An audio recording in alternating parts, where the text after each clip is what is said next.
Okay, ni kompresor Beza 1.0. So kita nak buka kompresor dia. Sebelah atas ni dia ada pressure plate, tapi pressure plate dia dah hilang. So kita kena buka snap dia untuk keluarkan dia punya puli. Tak sempat keluar, dah keluar sendiri lah. Tengok dia dah makan dia punya magnetic clutch dia. So kita buka dia punya snap ring ni, bawa keluar. So kompresor ni sebenarnya dia dah jam tau. Okay, magnetic clutch ni tak jumpa, tapi yang pastinya bila kita masuk pressure plate tu, kita pusing, shaft ke dalam ni dah jam. So kita tak tahu dia dah patah ke, dah calar ke apa ke. Inilah kita nak buka, kita nak tengok condition dia macam mana. So kita kena buka dulu dia punya magnetic clutch semua, so kita boleh tengok condition dalam dia. Kat kompresor silinder head ni ada skru 10, ada 1, 2, 3, 4, 5. Bukan saiz 10 ya. Saiz 8. Dia pakai 8.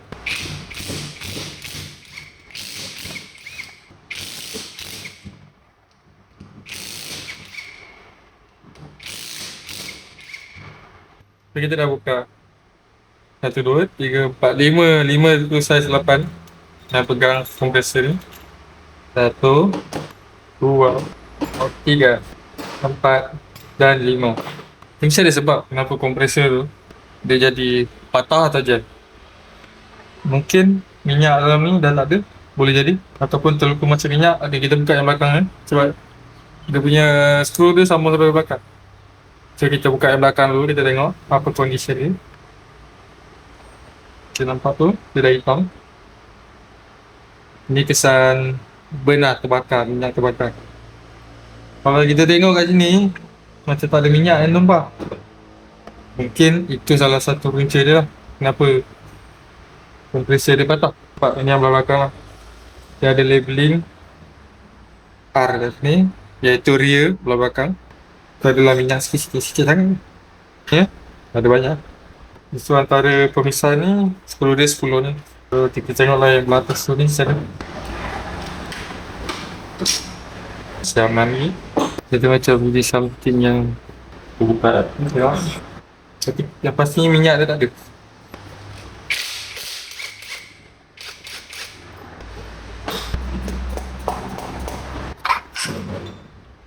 Ini tengok, ini dah calar. Teruk lah makan. Gue rasa bergerigi.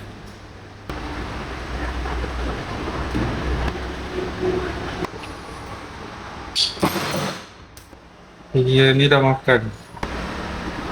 Dia dah buah-buah besi, tapi tak ada yang patah. Okay, ni kita dah dapat kenal pasti kenapa dia ni tak nampak patah. Maksudnya semua nampak okey. Kalau tengok betul-betul sini, bila kita pusing, nampak benda ni tak gerak. So dia punya tu dah terpisah dengan yang sepatutnya benda ni gerak sekali je ni. Sekarang dia dah gerak tengah ni je. Dia terkeluar. Inilah shaft dia. Dia dah makan. So dia tak boleh nak pegang dah dia punya apa, tapi shaft dia dah terasing. Jadi sebab itulah tak ada compression. Okay, kesimpulannya apa yang kita dapat dari sini, dia punya ni minyak dia kurang. Sebab bila minyak kurang kat sini, geseran dia tinggi. Maksudnya dia akan tak ada pelinciran lah kat situ. So sepatutnya benda ni dia akan fit. So bila tak ada minyak, geseran tu dia akan terjadi. Lepas tu dia panas kan, dia akan melekatkan piston ni lah. Bila dia melekat, dia akan jadi stuck. Bila stuck, benda tu akan terasing lah daripada ni. Sepatutnya benda ni dia akan fit. Kesimpulannya juga, buatlah klasi setiap 2 tahun sekali atau setahun sekali.